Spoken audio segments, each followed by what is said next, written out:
You're listening to the What the Wrestling Podcast, the show that brings you all things wrestling with your host, RJD.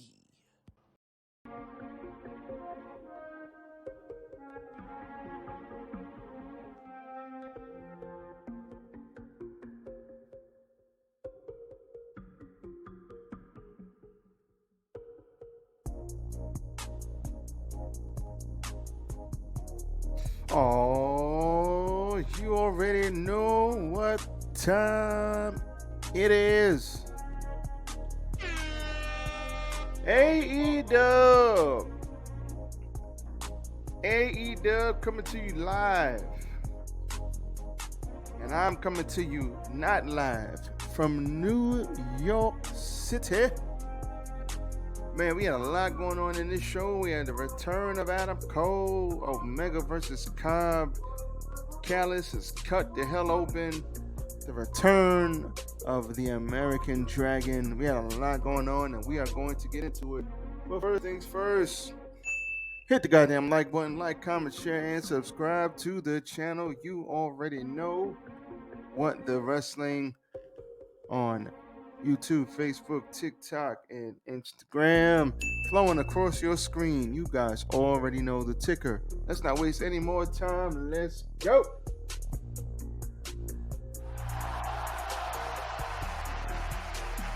Yes.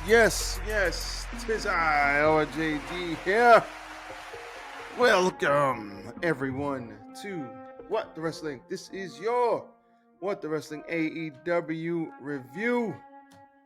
We got Mania in T-minus 2 days, but tonight we talk about AEW. And man, we had ourselves a jam-packed show, but once again, let me repeat it. Damn, son, where'd you find this? Hit the like button. HBO, help a brother out. Likes don't cost you nothing. Hit them. And let's keep the ball rolling. So, without further ado, first matchup, we had Jungle Boy versus Matt Hardy. Not gonna lie, Matt Hardy looked good here. I'm not gonna sit here and say anything bad about this match. I really did enjoy Jungle Boy Jack Perry versus Matt Hardy with Ethan Page out there. We had some shenanigans by Ethan Page, but we had a Hook come out there to even the odds. Him and Ethan Page brawl to the back. And then we had ourselves a good old-fashioned one-on-one match.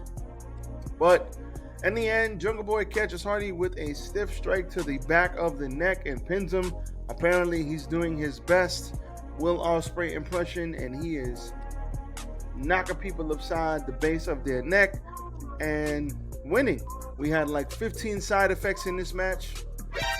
I'm like, yo, there was a side effect on the apron. There was a side effect on the floor. There was a side effect on the goddamn a block side effect. There's a lot of side effects. But good match, solid match, good opener as always to AEW. So I can't be mad at that. Glad Hook is playing himself into this with Ethan Page. Glad Ethan Page is getting something to do. He could probably elevate Hook, take Hook to the next level. He could probably learn a lot from Ethan Page. So glad they're going to be getting to work together real soon. That's awesome. Next out, we had MJF sitting there conversating about their first match, and MJF came to gloat. So maybe Jungle Boy will be the first challenger. Maybe Sammy Guevara will be the first challenger, but it's probably going to be Jungle Boy. So he comes out there and he says he crashed his rebar mitzvah, calling it a Kanye move. So off the top already, MJF is cracking the jokes. And he says, listen, it has been an easy road for you, MJF. I wish I could be more like you. And I wish I could be, not care about the people, not care about this, not care about that. Wish I could be a snake in the grass. I wish I could hit people behind and cheat my way to the top, but he can't do that because he's not a narcissistic piece of S-word. Damn, son, where'd you find this? Good fire from Jungle Boy here. Good fire. We like that. We like the fire. MJF says he records their match at Double or Nothing 2020 and admits that he thought that he had a lot going for him. Jungle Boy, that is. But he had to scratch and claw his way to the top, and his career has been nothing but easy. But all in the end, he said, listen, he also said, listen, you're weak. You're weak in the mind, you're weak in the body. And I saw that sweet piece of ass girlfriend you got, Anna J, in the back. And she said, you're weak between the knees. Now, after this, not gonna lie, this got him hyped. And he went for the jugular, and they brawled out of control.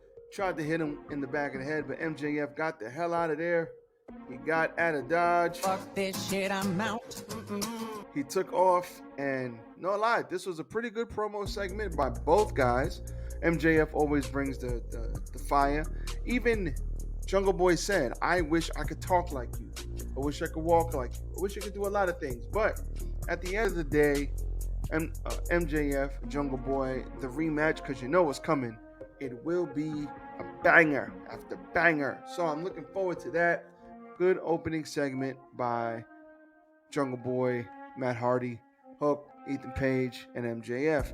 Backstage, we had Kenny getting ready for his match against Jeff Cobb for the IWGP United States Championship. But Don Callis says, listen, he knows he was upset because he lied that the Hangman tried to hit him. But what he did was he said, I'm going to go fix it.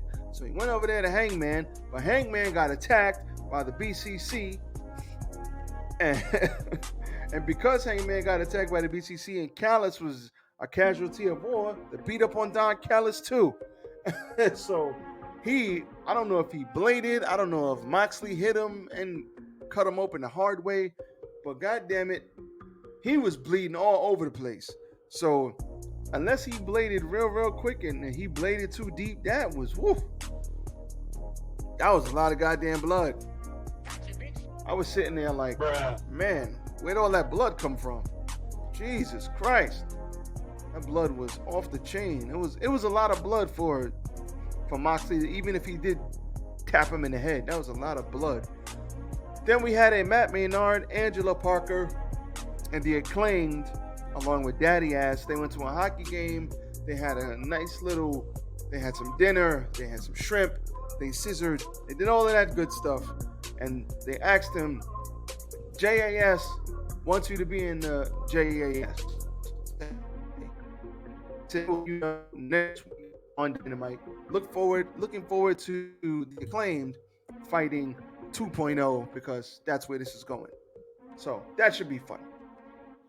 We had the Blackpool Combat Club versus Dalton Castle and the boys. But the problem here, which is not really a problem, but is anybody getting Shield vibes from the PCC? I mean, the BCC, I'm seeing such comparisons to the Shield. The way they come in, the way they wreck shit, the way they leave, the way they go in the back and beat up people for no apparent reason. I mean, the Shield was doing that when they first started. They were just coming in, wrecking shit, beating people up, and leave. I mean, I remember they even had a main event with The Undertaker. I think it was Mox and The Undertaker. I think The Undertaker lost through cheating or something like that, or it was a DQ. They put him through a table at the end. I mean, there was a lot of stuff the Shield was doing in the beginning before they became cool. I mean, but after the turtlenecks, we don't talk about the turtlenecks. But when they started putting on the protect vest and stuff, they're giving me Shield vibes, and they made very quick work of Dalton Castle and the boys. They beat the holy hell out of them. I think there was a straight jacket powerbomb by Claudio for the win. They beat the hell out of the boys, and then they got the hell out of there. Then they went back and beat up Don Callis and Hangman. And then after that, we had our IWGP United States Heavyweight Championship, Omega and Cobb. But before the match, which was, to me, it was really stupid. Tony Schiavone goes back there and he's talking. Tony Schiavone is talking to Kenny. And he's like, yeah, I know you got a big match coming up, but Don Callis got his ass kicked. And Don Callis is bleeding profusely. And what do you think about that? I'm like, wait, what? Why would you ask him that right before a championship match? That doesn't make any sense. Stupid. That's extremely dumb. Like, that could have waited until after the fact. Like, why would you ask him that his quote-unquote manager just got his head kicked in and he's bleeding profusely on his way to the hospital receiving medical attention right before a major match on Dynamite? Didn't make sense to me. Not at all. The lie detector determined that was a lie. Just saying. So, as always, Jeff Cobb, that's the big brother right there, and Kenny Omega had a great match. They had a couple of dragon suplexes towards the end. Cobb hit a King Kong lariat. Omega and Cobb traded blows on the rope, but Cobb hit him with a huge superplex, and then Cobb tried to hit Cobb hit a B trigger, then hit went for a one-winged angel, but it got reversed. And then Kenny hit a V trigger, then Kenny hit another V trigger, then Kenny got on for the one-winged angel for the win. But that wasn't the best of it. The best of it came after the fact. Because after the fact, you know what you had? Surprise, motherfucker. The BCC came out and beat the holy hell out of Kenny Omega. So they're laying waste. They're laying waste to everybody. Young Bucks, Omega, everybody associated with the Elite, the Dark Order. They're just beating the hell out of everybody. So either this is leading to blood and guts, or I don't know. But this is probably leading to blood and guts. So they beat the holy hell out of him. And then you hear Bryan Danielson's music, but everybody's like so caught up. Like, you don't understand that it's Bryan Danielson's music, so the crowd was quiet. But then when he finally came out, everybody went crazy, and everybody's like, oh, wow. Surprise, motherfucker. Danielson's here. So Danielson helps him up. He helps him up. He's like, come on, I got you, buddy. I got you, buddy. He helps him up. And then Yuta gets, so he tells Yuta, Mox, and Claudio, stop it. You stop it. No.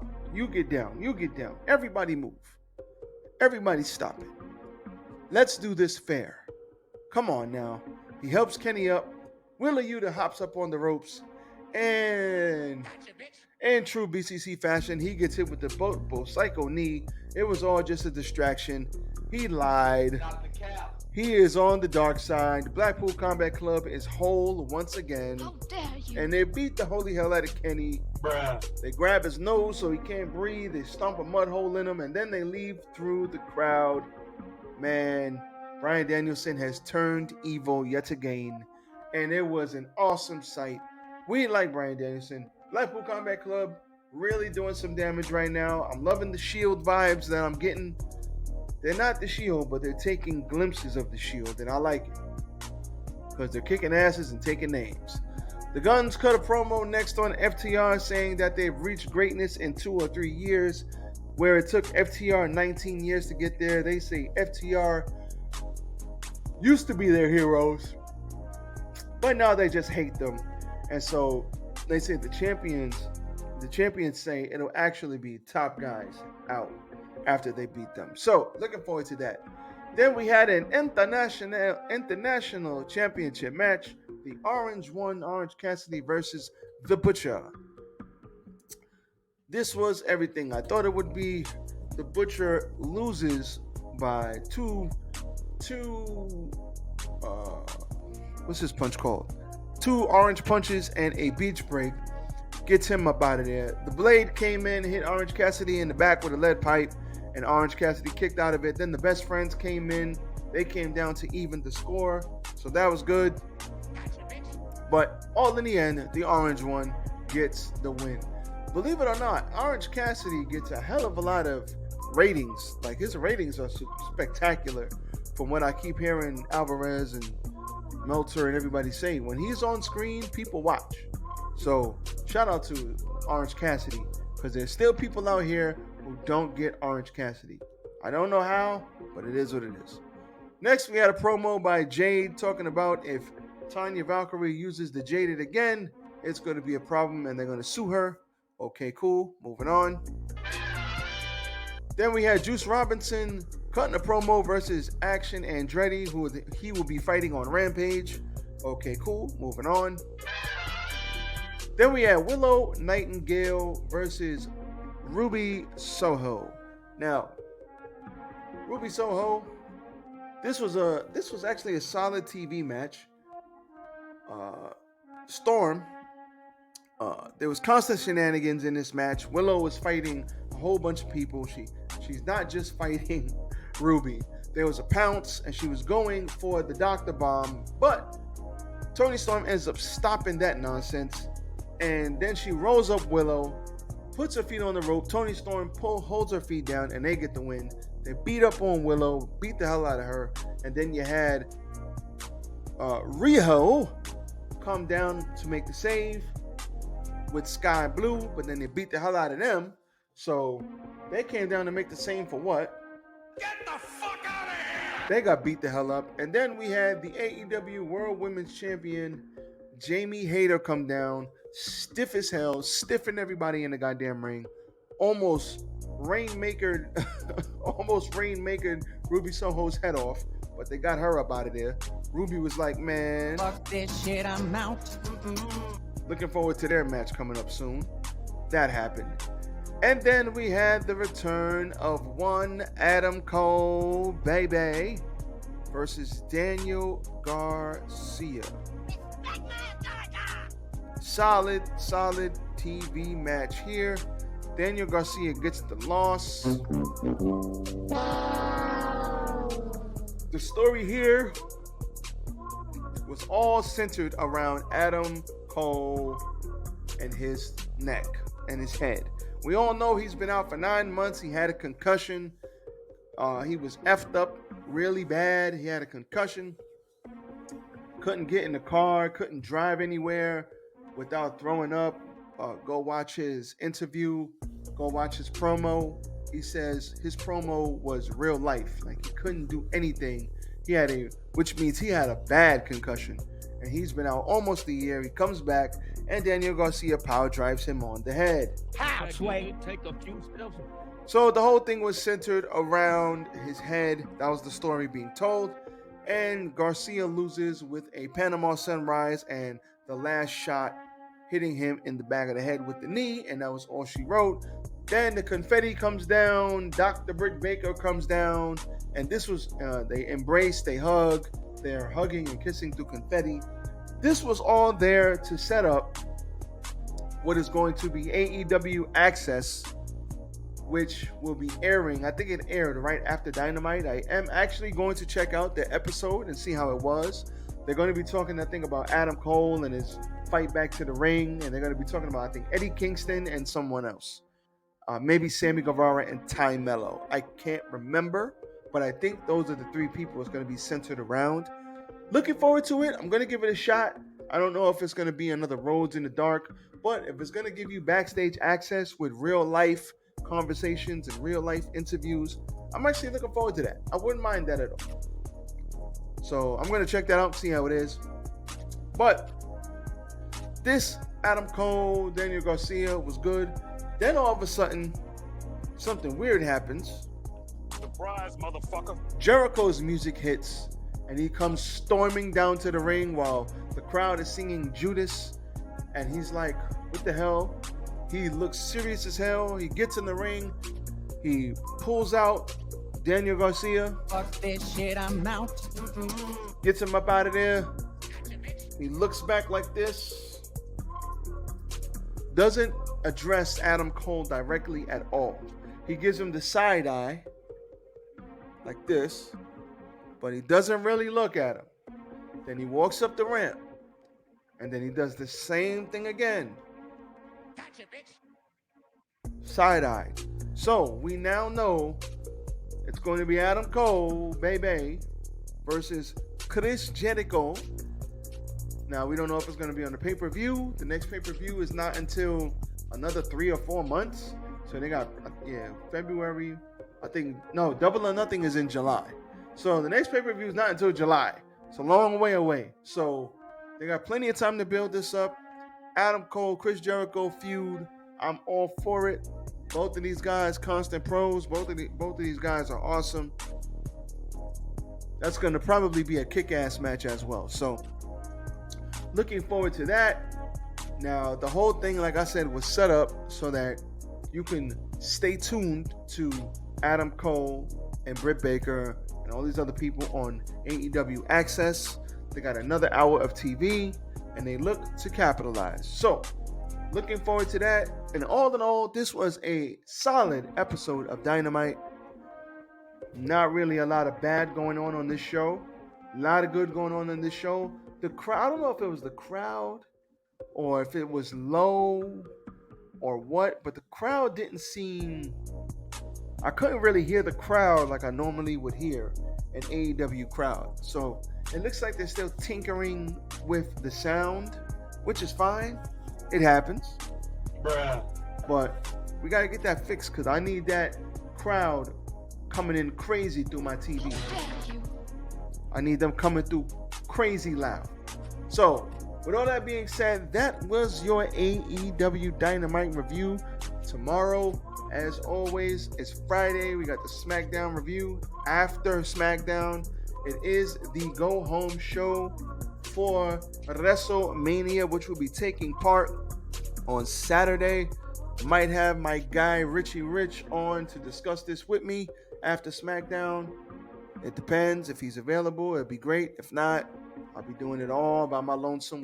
We will be running down SmackDown, and we will be running really quick, and we will be doing a WWE WrestleMania predictions. Looking forward to it. So, with that being said, I am out. Everybody be safe. I'm out. Peace.